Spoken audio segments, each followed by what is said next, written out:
তাহলে এখানে ফাতিহা তুমি প্রথম ধরো, এটা প্রথম বা, হ্যাঁ, দ্বিতীয় বা, তৃতীয় বা, ঠিক আছে। তাহলে বা একটা অক্ষর, বা কি, বা একটা অক্ষর, বা একটা অক্ষরের তিনটা রূপ। কয়টা রূপ? তিনটা রূপ। তাহলে একটা বাকে তুমি যদি, মানে একটা বা যে অক্ষর, এই অক্ষরটারে তুমি যদি চেষ্টা করো, এই বা অক্ষরের মধ্যেই প্রায় 10টা অক্ষর তুমি খুঁজে পাইবা। দেখো কীরকম, আমি তোমাকে যেভাবে বুঝেছি দেখো, এই যে দেখো, এটা কি, ধরো এখানে যে বার নিচে কি এক নক্তা থাকে, বার নিচে এক নক্তা, বার এই এক নক্তাটা যদি আমি উপরে নেই তাহলে হবে কি নুন, কি হবে নুন। এই নুনের নক্তাটা যে আবার এ পাশে আনি হবে ইয়া, এই দুই ইয়ার নক্তা যে উপরে তুলি হবে তা, তার এই যে উপরে একটা নক্তা যদি যোগ করি হবে সা, ঠিক আছে। এই সার একটা নক্তা যদি এইদিকে নেই তাহলে এ ফা হবে। এই যে ফা, এই বার এই যে এইভাবে যে ইয়েটা দিছি, এর উপর একটা নক্তা দিলে হবে ফা, ফার সাথে একটা নক্তা যোগ করলে হবে কৌফ। আচ্ছা, তারপরে দেখে এখানে এই এই মাথা, বার দুইটা মাথা না, এই ডাইন পাশের মাথাটা যদি তুমি একটু এর মতো করো তাহলে এটা জিম হবে, নিচে নক্তাটা জিম, এই জিমের নক্তার উপরে নিলে হবে খ, ঠিক আছে। আর এই দুই নক্তা খালি থাকলে হইব হা, বুঝতে পারছো? তাহলে তুমি দেখো এই যে তোমাকে এই প্রত্যেকটা অক্ষর এখানে একটা একটা করে তোমাকে নিয়ম বুঝাই দেওয়া হয়েছে। দেখো এই বা বা বা, তা তা তা, সা সা সা, হ্যাঁ। তারপর দেখো নুন নুন নুন, তারপর ইয়া ইয়া ইয়া, তারপরে এই জিম জিম জিম, হ্যাঁ। তারপর দেখেন, তারপরে এইদিকে আসো, এই যে দেখো জিম, তিন রকম জিম, হ্যাঁ।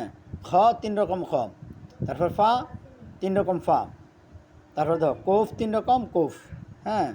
তারপর তুমি দেখো এই যে অক্ষর সংযোজন করে, হ্যাঁ, একটা অক্ষর আরেকটা অক্ষর সাথে একসাথে করলে কি হয়, যে দেখো তুমি এখানে, এই যে দেখো এখানে আমি দুইটা অক্ষর একসাথে করছি, কি করছি, প্রথমে এটা একটা সিঙ্গেল আছেন বা, বার সাথে একটা বার নক্তার উপরে নিশ্চয়ই হচ্ছে ফা, তাহলে বা ফা। যেমন তুমি এখানে পড়ছো এই 3 নম্বর পৃষ্ঠাত হা বা আলিফ হা বা হা জিম জিমেদাল, তো বা আলিফ হা বা হা জিম জিমেদাল যে পড়ছো দেখো এখানে, তুমি নিজের থেকে কিন্তু এখানে দুইটা অক্ষর সংযোজন করছো, একটা অক্ষর সিঙ্গেল ছিল এর সাথে একটা অক্ষর যুক্ত করছো, তাহলে সা হয়েছে কি বা, আবার তুমি দিচ্ছ তা নুন, তারপর দিচ্ছ তুমি হা বা, হ্যাঁ, তারপরে জিম সা জিম তা জিম নুন জিন ফা জিম ফা জিম কুফ, ঠিক আছে। তারপর আবার তুমি এখানে প্রথম অক্ষর দ্বিতীয় অক্ষর তৃতীয় অক্ষর, এখানে তুমি প্রথম অক্ষরের সাথে আরও দুটো অক্ষর মানে যোগ করছো, তারপরে কিছু খ নুন, খ তা, খ সা, খ বা খ ইয়া, খ ফা খ কুফ। তাহলে তুমি এখানে একসাথে 3 অক্ষর যোগ করার কারণে তোমার বুঝতে পারতেছো নি? হুম, এখন তুমি বুঝাচ্ছো একটু এখান থেকে।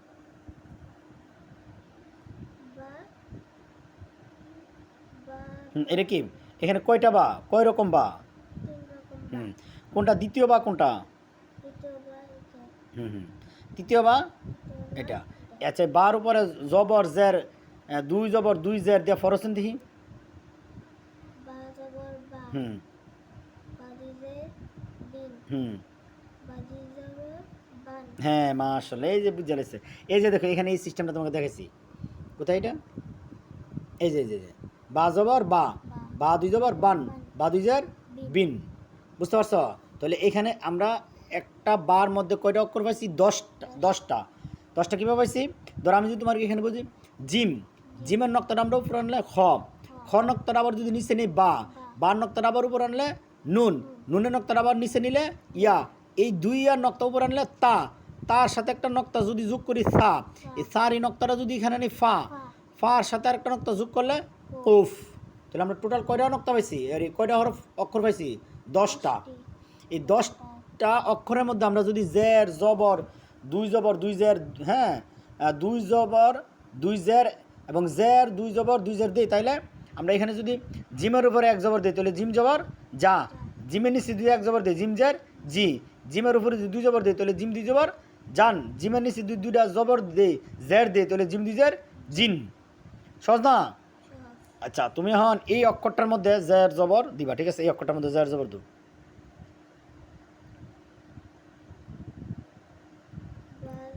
না এটা দাদি জবর না না তা হুম তা জবর হুম দাদিদের তিন হুম